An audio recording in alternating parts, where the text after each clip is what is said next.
this realisation that, oh my god, like, I'm attracted to men, not women, am I normal? It's like, whoa, but then you kind of get used to it.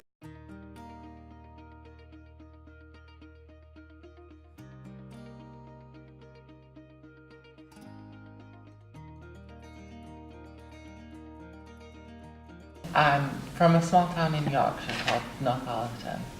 I'm a transsexual woman. I'm a student at the University of Cumbria. My name's Dan. I study game design and I am gay, believe it or not. Hiya, I'm Eland. I don't work anywhere. I'm volunteer at Sticky Bits Cafe. I felt at home here straight away. In 2014, Carlisle was voted the most LGBT accepting city within the UK. This documentary will have a look at three people: Daniel J. Stanley, Catherine Lindsay, When growing Pam up, Parrott, who are associated with the LGBT community. I had a lot of issues with who will myself. share their thoughts. I think that's about probably being what got me LGBT into acting in the first in the place. 21st It's century. because I felt very uncomfortable with myself, so I found it easier to be somebody else.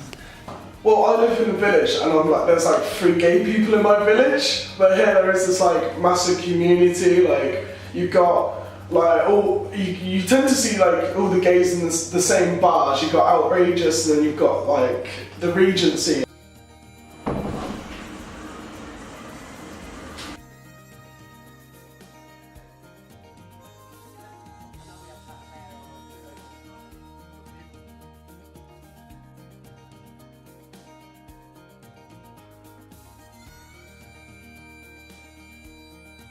Sticky Bits is the local LGBT headquarters of Carlisle. It is a non-profit organisation and offers a haven for the community within Carlisle. We talked with one of its many volunteers. The LGBT thing, everybody will go, oh yeah, I don't mind gay people, I don't mind lesbians and stuff, but I think it's more individual. I actually haven't met many other transsexual women here. But we also we've got a transgender group that meets monthly, the youth group do use the place, and as well as other locations in the building. We have an older people's group which runs on a Wednesday.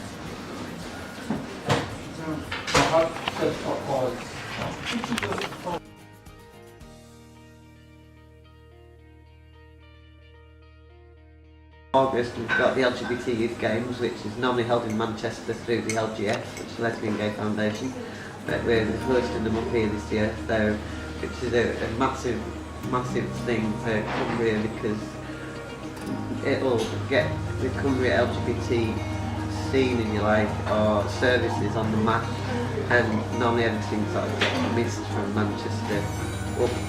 You know, Manchester's the north, nowhere else is just Manchester. But we've got groups from Scotland as well because we've got a good link with the Scottish groups. So it means, you know, it means that we can bring it all together. But it's about the games. It's about getting young people more active and trying to get them more involved in the sport. Because with school, all the sort of stuff that happens in school, homophobia and that, you know, young people tend to back off from it, so the point of it is to try and get them more interested in the sport. But it's an opportunity to meet other young people and stuff and look at the sort of health and well-being of the whole thing, not just, you know, it's every time I think of sport I think football, running, and I can't cope with any of them. I think, why am I getting involved in youth games? But then somebody mentioned archery, I thought, oh god, you don't have to run for archery, that'd be great. I do archery. But you know, it's exploring the different types of sport, and I think it's more about working as teams and stuff as well. So, but the main thing is young people from Cumbria will be meeting young people from the rest of the place, and like good practice will be shared, and but then the centre will be highlighted as well as the beautiful countryside around Cumbria, well, in Carlisle, because we're not going anywhere else but Carlisle.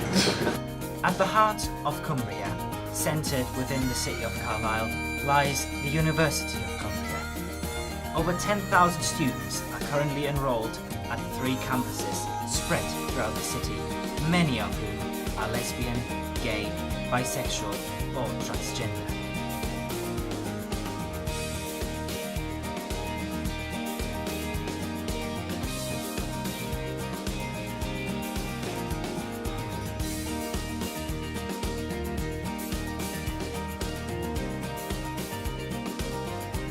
I've never had any experiences myself. I don't know if there's any, I haven't seen any, but there's like a lot of like students who are. Yeah, I know a lot of transgender, lesbian, students, but I've not really heard of support or anything. I know a lot of people have come out since they came here. Yeah.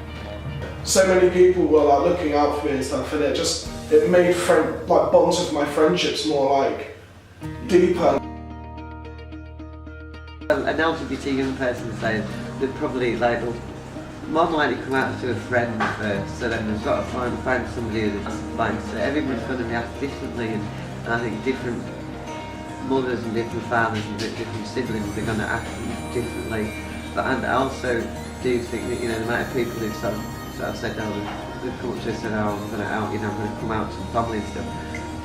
And then they said, and I've said, well, you know, that's fine, just, you know, don't do it when you're pissed sometimes, because it might be a little bit more awkward, because you might forget what they actually say. Yeah. But then the amount of people as well who sort of, you know, said, oh, well, how did it go?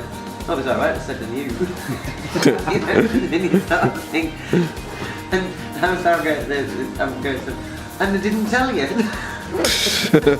know, it's like, so at these places, all these people sort of thinking, oh God, I don't know what to do, oh, you know, oh, what's going to happen, all this, and then, you know, it's almost like you set yourself up to big dramatic, like, I'm going to go in and I'm going to say I'm gay, and then if your mum or your dad turns around and goes, oh yeah, and you, and it takes like, it takes the wind out, it's like that, alright, okay, but then what do you do, what's the next move? Because if somebody acts or responds in a negative way, then I think people are almost built up for that, because they'll maybe have something in place of, well, I can go to my friends, or I can go here, or I don't have to speak about it anymore, so then because they've done that negative thing.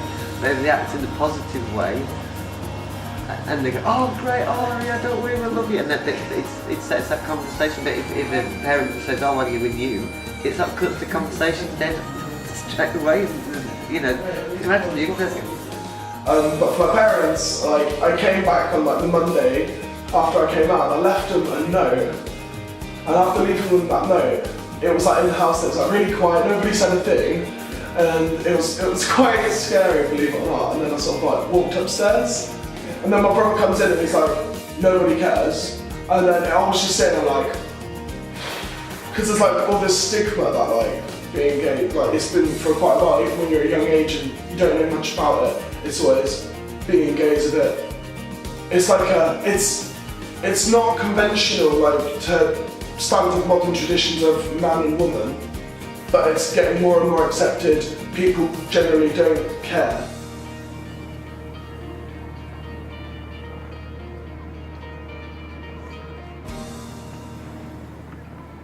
It has Pride, gay bars, and LGBT headquarters.